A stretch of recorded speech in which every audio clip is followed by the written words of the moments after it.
Homeland 3 BHK premium gated community apartments at Balanagar near Kukatpalli Y Junction. Visit the site today and book your dream home.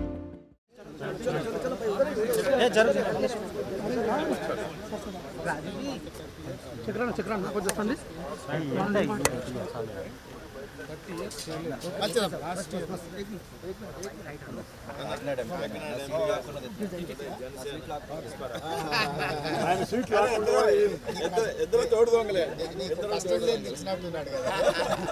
ఇద్దరు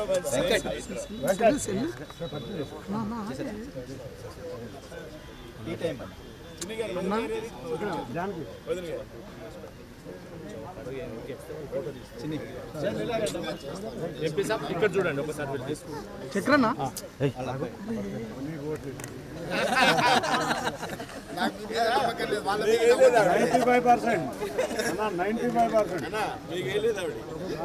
మేము హైదరాబాద్ లో ఓట్లేసి ఏముంది ఇల్లు important మనోడివి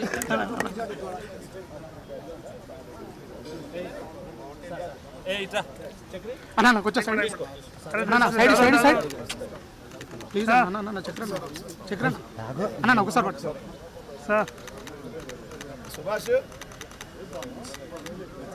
okay అన్న side side side మీరు miss అయ్యారు నేను మిస్ అయ్యాను ఆయన మా సమంతగా మన గారు అమ్మాయి అంటున్నారు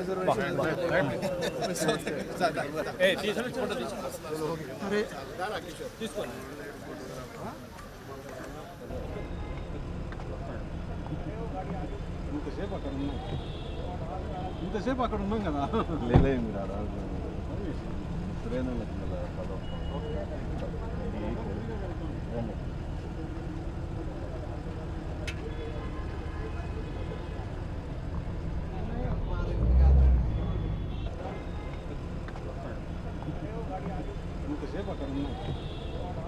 ఇంతసేపు అక్కడ ఉన్నాం కదా లేదు మీరు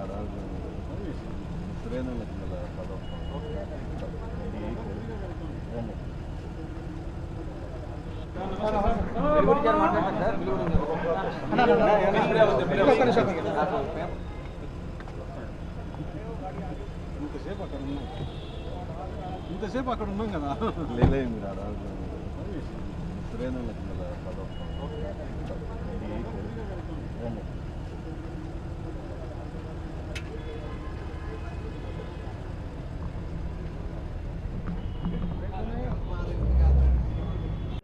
సార్ ఏంటి తెలుగు రాష్ట్రాల నేతలందరికీ ఈరోజు బ్రేక్ఫాస్ట్ ఇచ్చారు ఏంటి సీఎం గారు కూడా పిలిచారు సార్ తెలంగాణ సీఎం గారు ఇది మామూలుగా రొటీన్గా జరిగేటువంటి బ్రేక్ఫాస్ట్ మీటింగ్. యాక్చువల్గా నిన్న ఆంధ్ర నుంచి చాలామంది లోకల్ ఎమ్మెల్యేస్ ఉమెన్ ఎమ్మెల్యేస్ వీళ్ళంతా కూడా వచ్చారు.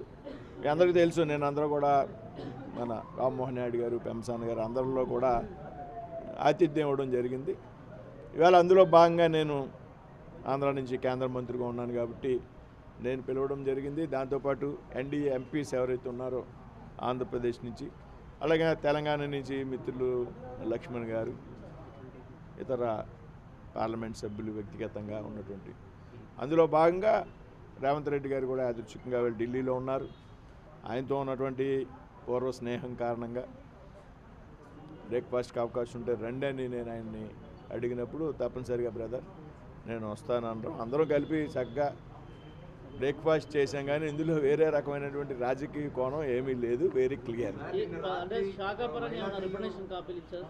శాఖాపరంగా కుమారస్వామి గారు ఎవరైతే steel and heavy industries cabinet minister ఉన్నారో కుమారస్వామి గారు వచ్చి ఆయన కూడా ఇవాళ బ్రేక్ఫాస్ట్కి వచ్చారు.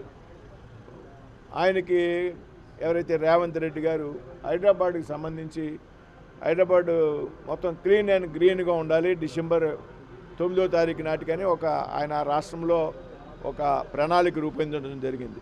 అంటే కంప్లీట్ ఈవీ బస్సెస్ని హైదరాబాద్లో ఉండాలి డిసెంబర్ 9 కల్లా, డిసెంబర్ ఎండింగ్ కల్లా అనేటువంటి ఒక నిర్ణయాన్ని తెలంగాణ ప్రభుత్వం తీసుకుంది.